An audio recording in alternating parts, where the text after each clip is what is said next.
Assalamualaikum warahmatullahi wabarakatuh. Halo guys, perkenalkan nama saya Adibah Ayu Muharasyam dari Pendidikan Matematika A Angkatan 2020 Fakultas Tarbiyah dan Keguruan UIN Alauddin Makassar. Pada video kali ini kita kembali lagi pada seri belajar matematika mudah.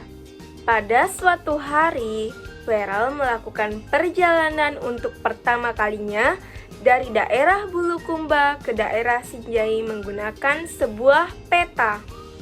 Guys, kalian tahu peta kan? Yang ini loh dikatakan peta. Ternyata gak cuma digunain di kartun Dora the Explorer guys. Peta emang udah lama banget digunakan orang zaman dulu untuk menunjukkan tempat atau lokasi. Nggak cuma zaman dulu ya guys, sampai sekarang peta pun tetap dipakai. Jenis peta juga udah beragam. Ada peta digital, sampai Google Maps yang menggunakan peta online. Buat kita semua yang sering menggunakan transportasi online, pasti sering deh menggunakan peta.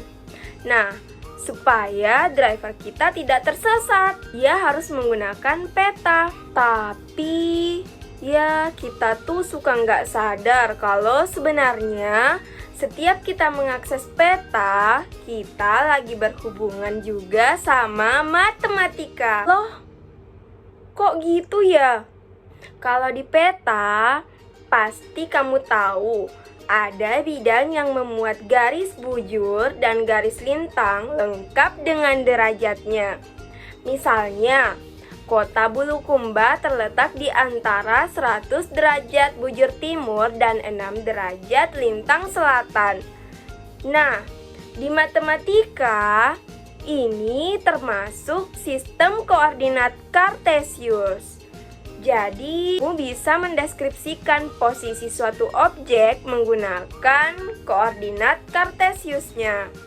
Supaya kebayang, kita pahami sambil sama-sama belajar cara membuat gambar koordinat Kartesius yuk. Langkah pertama yang kita lakukan dalam menggambar bidang koordinat Kartesius adalah membuat garis bilangan secara horizontal, yaitu dari arah kiri ke kanan, yang dinyatakan sebagai sumbu X. Kemudian, langkah kedua yang kita lakukan adalah menggambar garis bilangan secara arah vertikal, yaitu dari arah atas ke bawah yang dinyatakan sebagai sumbu Y. Untuk titik potong kedua garis bilangan tersebut kita nyatakan sebagai O yang disebut sebagai titik acuan atau titik koordinat Kartesius. Untuk lebih jelasnya, teman-teman bisa lihat pada gambar di layar. Itulah yang disebut dengan bidang Kartesius. Posisi titik pada bidang koordinat Kartesius bisa dibagi menjadi 4 bagian loh guys. Ada kuadran yang pertama, kuadran kedua, kuadran ketiga, dan kuadran keempat. Nah, itulah pembagian kuadran-kuadran pada bidang Kartesius. Jangan lupa guys, bahwa pada kuadran pertama, sumbu X-nya itu bernilai positif dan sumbu Y juga bernilai positif. Sedangkan pada kuadran kedua, sumbu X bernilai negatif dan sumbu Y bernilai positif. Kuadran ketiga, sumbu X bernilai negatif dan sumbu Y juga bernilai negatif. Sedangkan pada kuadran keempat, sumbu X bernilai positif dan sumbu Y bernilai negatif. Sumbu X-nya di sini disebut dengan absis. Sedangkan sumbu Y-nya disebut dengan ordinat. Dan nama titiknya pada bidang koordinat kartesius ditulis A dalam kurung X, Y.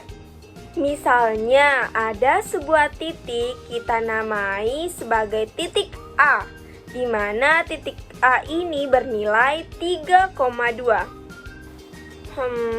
Bentar.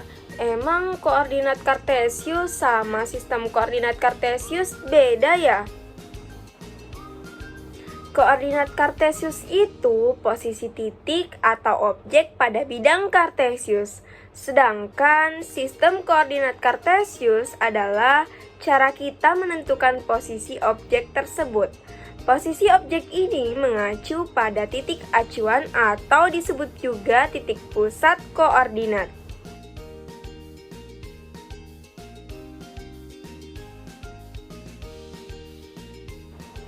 Untuk lebih jelasnya, mari kita membahas soal. Soal yang pertama mengatakan, dari gambar di bawah ini, tentukan titik koordinat P, Q, dan R. Titik P berada pada koordinat 2,4 kuadran 1. Diperoleh dengan cara 4 langkah satuan terhadap sumbu Y, 2 langkah satuan terhadap sumbu X, di mana nilai X dan Y sama-sama bernilai positif sehingga berada pada kuadran 1. Sedangkan titik R berada pada koordinat 1,-4 kuadran keempat. Di depan 4 langkah satuan yang bergerak secara vertikal ke bawah, 1 langkah satuan ke arah horizontal, sumbu X bernilai positif dan sumbu Y bernilai negatif sehingga berada pada kuadran keempat. Titik Q berada pada koordinat -3,2, kuadran kedua.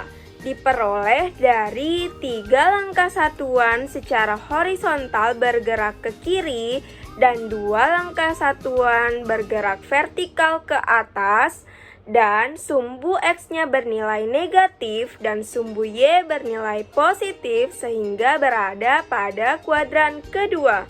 Untuk soal yang kedua mengatakan bahwa Farel mendapatkan undangan di acara syukuran rumah baru Deva. Di undangan tersebut tertulis bahwa rumah Deva terletak di koordinat -2,6. Jika rumah Farel berada di koordinat 4,6, tentukan jarak yang harus ditempuh Farel untuk sampai di rumah baru Deva.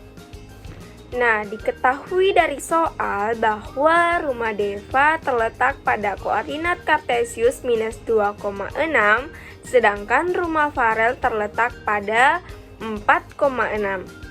Nah, apabila digambarkan dalam bidang koordinat kartesius, dapat kita lihat pada gambar seperti di layar. Rumah Deva dan rumah Farel sama-sama berada di sumbu X, yaitu 6. Sehingga jarak yang harus ditempuh oleh Farel sampai di rumah baru Deva sama dengan 4 satuan kuadran 1 ditambah 2 satuan kuadran 2, sehingga hasilnya sama dengan 6 satuan.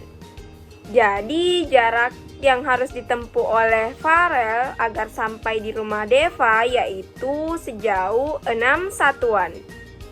Nah, untuk soal nomor 3, diketahui titik A 3,1, B 3,5, C -2,5.